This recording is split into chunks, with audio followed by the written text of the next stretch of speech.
Hello, okay na po? Opo. Magandang gabi po sa lahat po ng ating mga kapatid sa Panginoon.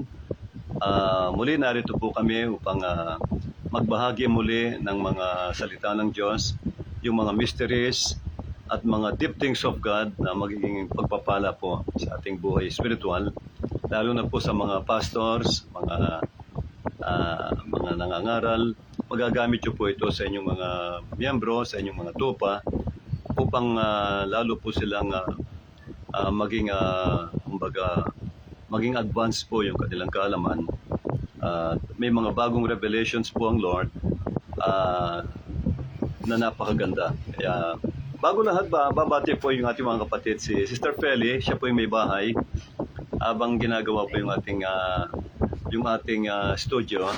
Babati po ang ating Hello kapatid. po, Hello. magandang gabi po sa inyong lahat. Ngayong gabi po nandito na po kami, naka-live video po kami para mag-aral ng salita ng Diyos. Ito po pinapakilala ko po sa inyo Brother Bat. Brother Bal, Okay na. saka si Pastor Nestor de Guzman po. Salamat po. Maraming pong salamat. Salamat po. Okay, Brother Bal, pwede kang bumati sa mga... Ay, napindot ko. Magandang gabi po sa inyo lahat. Welcome po kayo sa pag-aaral ng salita ng Diyos. Manatili lang po kayong nanonood at naway pagpalain kayo ng Panginoon. Amen. Sa Yes. pakikinig at panonood ng salita ng Diyos. God bless you. Okay, diretso lang. Sa gabing ito, mga pinagpala, tayo po yung ating pong tatalakayin ngayon, isang mystery na kahit ang mga pastors hindi pa po na-reveal sa kanila.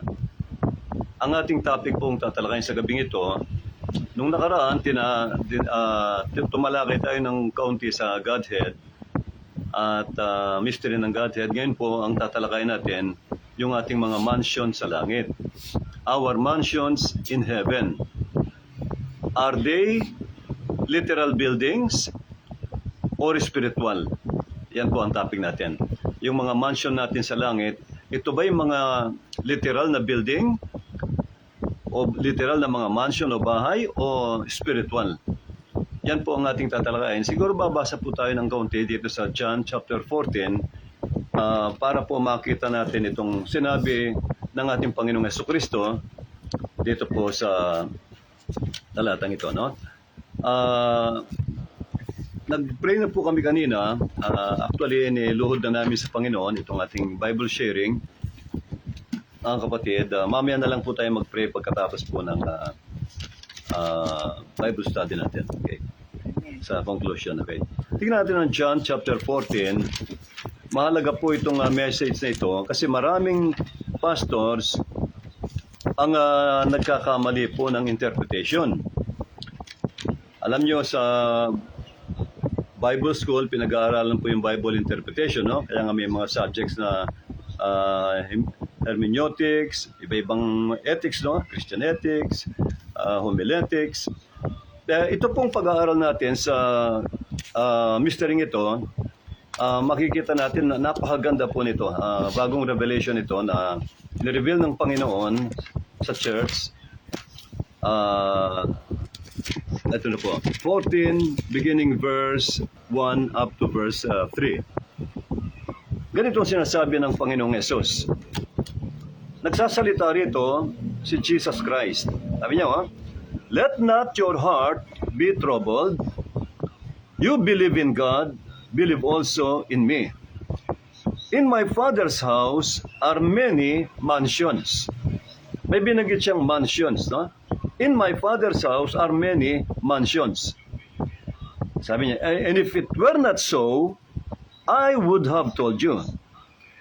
I go to prepare a place for you. And if I go and prepare a place for you, I will come again. Sabi ni Jesus, I will come again and receive you unto myself, that where I am, there you may be also. Ang ganda po ng sinabi ng Panginoong Hesus. Sabi niya, sa bahay ng aking ama, maraming mansyon. Kung hindi ganon, sinabi ko na sana sa inyo, at ako'y pupunta doon upang ipaghanda kayo ng inyong mga mansion. Paki-sign mo yung electric man, Brad. Itong Bible. Okay? Ako'y pupunta doon upang ipaghanda kayo ng inyong mga mansion. Okay?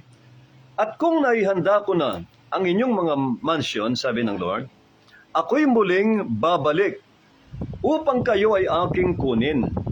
Upang kung saan man ako naroroon, kayo rin ay naroon din. Dito mga kapatid, nakita natin ang Panginoon, binanggit niya ang Father. Apo, totoo yan, dahil lang nagsasalita rito, yung pagkatao ni Jesus Christ. Kasi meron siyang dual nature, no? God and man. Diyos na nagkatawang tao, kaya wala pong question doon. Kasi bakit siya naging tao? Bakit siya nanalangin? Bakit siya namatay?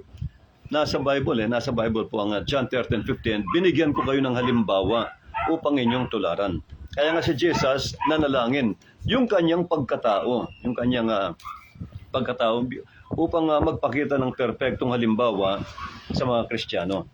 Ngayon po, ang ating topic ngayon, itong mansion, no? Napakaganda itong topic na ito. Alam mo sa Bible, pag sinabi ng Lord, pag sinabi ng salita ng Diyos, mansion o bahay, mga kapatid, hindi po literal yan. Dapat po nating malaman na ang salita ng Diyos, hindi po ito literal. Romans 7:14, anong sabi? Ang salita ng Diyos ay spiritual. The law is spiritual. Spiritual po. Hindi siya literal. Kahit sa salita ng Panginoong Jesucristo, mababasa niyo po sa John chapter 6,